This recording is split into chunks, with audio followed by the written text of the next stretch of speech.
Okay, so this video will be especially interesting for anybody who was at my puppy class yesterday, because what you would have witnessed is Sadie here being very, very reactive towards me. And the reason Sadie was being really reactive towards me was the last session that we had. She had a great time, she played, she was doing awesome, but towards the end, we couldn't catch her. She was playing really bad keep away, and I ended up being the one to like get a hold of her. And when I did, she tried to bite me, and was just she gets so high, she's so intense. And she absolutely remembered that I was the big bad guy who had stopped her play and stopped the keep away. So when she was barking at me in class, I knew where it was coming from. So when she did it, I would actually just go grab her leash and bring her back towards me to make sure that that wasn't being reinforced. I then had a private lesson scheduled with the owners today, and I actively moved it to a one-on-one session with Sadie and I, because I wanted to kind of reset the relationship a little bit, reset the expectation, and be like, yeah, there are gonna be times that I'm definitely a bummer, but a lot of times dogs do have to have those conversations with somebody, and this might be the first time they've had that. And so already she's doing so much better with me. The jumping, I'll work on that later. From this, it's more of the confidence building, positive association, and for me to just spend a little bit of one-on-one time with her. So I'm gonna go ahead and go back to time lapse. I'm gonna be doing just some off and on surfaces, having her overcome easy enough things that she feels like she's doing it. She's not food motivated. She gets way too in her head. So I'm just gonna be doing leash handling. I'm gonna be doing some commands, but I'm not even really doing commands. I'm just doing, do these things, you are capable. She is a dish it, can't take it dog. So she can dish it out, but she cannot receive it or take it. So we're trying to build up that resiliency and that confidence as well as that handler focus.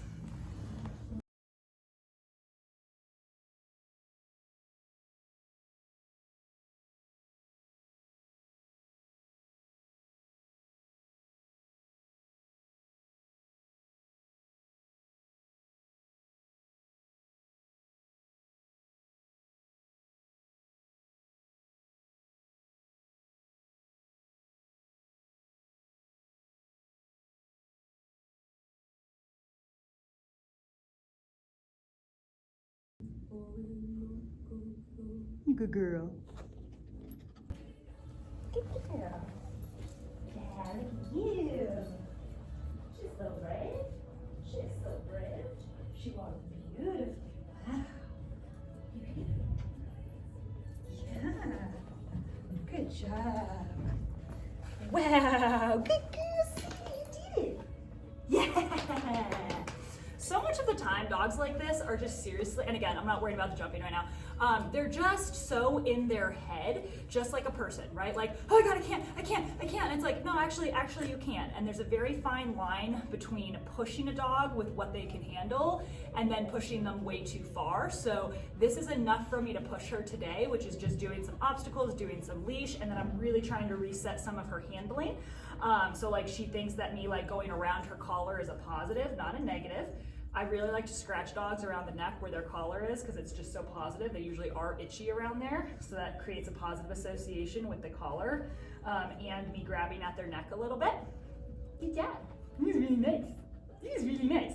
The other thing that's really helpful about getting dogs away from their owners is that they're not able to use them as backup. Thus, they have to rely on us, the trainer, the handler, whoever it is. Hey, thank you so much. Thank you so much. I appreciate it. Ready to go.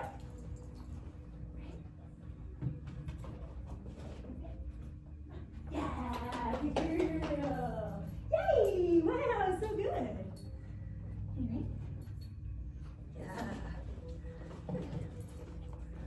Yeah, good girl. Wow. So what you can see I'm doing with the obstacles is I'm having her go over them. I'm not forcing her to go over them, but I am insisting that she does. And that's what a good leader does, especially because none of this is gonna backfire on her, right? Nothing's gonna happen technically.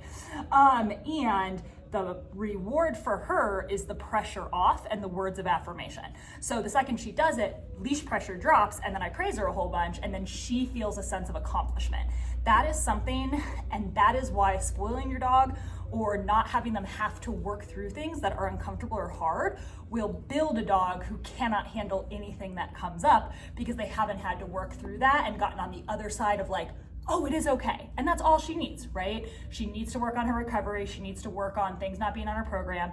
The other thing is the headspace that the dog is in matters. So when a dog is just so over the top and so in the limbic side of the brain and so high, they're not in a learning part of their brain. They're not able to receive information as well, and they're not gonna learn as well. So also make sure before doing sessions with your dog, or like if you're dropping your dog out for a session with me, make sure, good girl, make sure they are well rested. So, and after, let them rest. Let them think about everything that they learned. Wow, this is just so much nicer. Is this so much nicer? I'm not that mean, I promise. It's not my fault you played keep away and then were a punk when I tried to catch you. That was on you, girlfriend, not me. She's like, you're terrible. You're terrible. Yeah, I know. You ready for some more playtime? Let's do it.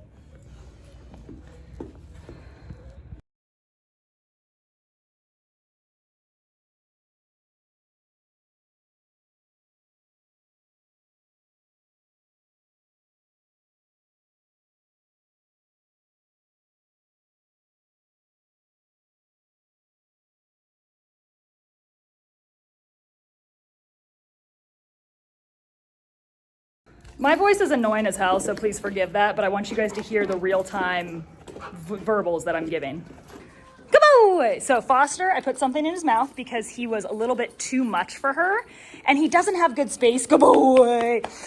So he was just like trampling her. So I gave him the toy. Now he's running around. You can literally see it there. Like if he touches her too hard, she gets nervous and squeals, but then she's right back in it. Good boy! Get it, buddy. So I'm just giving him a lot of feedback for keeping the toy in his mouth and trying to make sure, good, that he doesn't go into her space too hard and too fast. So it's just a lot of management. Good. Because he's still learning how to play. Like he wants to play with her. He's just a little too much for her right now. Good. So I'm really encouraging him to like play with the toy, play chase. Good job. So he doesn't put too much pressure on her. Because I bet you it's about to happen. See? Foster. So I'm gonna give him something else to focus on. Yay! And then let him do a victory lap with that so he's not so hyper-focused on her. He just needs to be corked. Good job! Yay! Come on! And the good thing is he's stupid, so he kind of forgets what he's doing. Yay!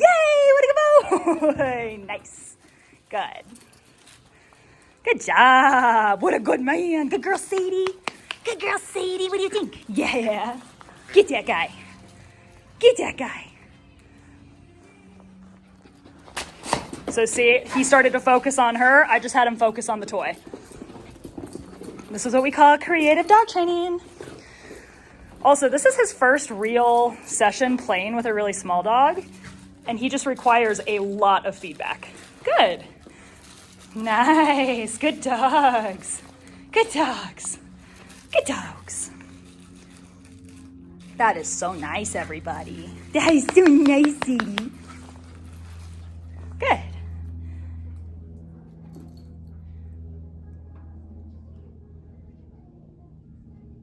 Good. Yay! Good choices!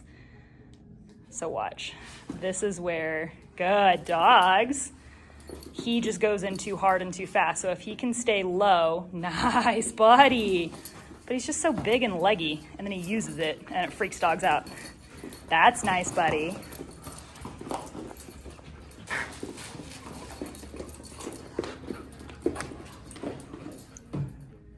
Good.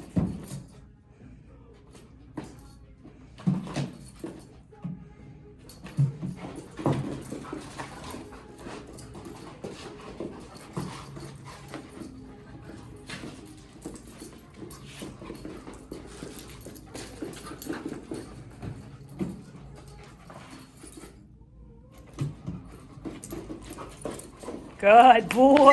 It's okay. Off. Good. Good. Good boy. So see, good girl. Good boy. That's so good. So he's having to learn what it means when a dog does that. He's not taking it personally. He doesn't get too intense. Good. I'm going to go ahead and end this here. Good job. Because, yeah, she's really high. Good boy. And he's trying. You can see him trying. Oh my God, ridiculous.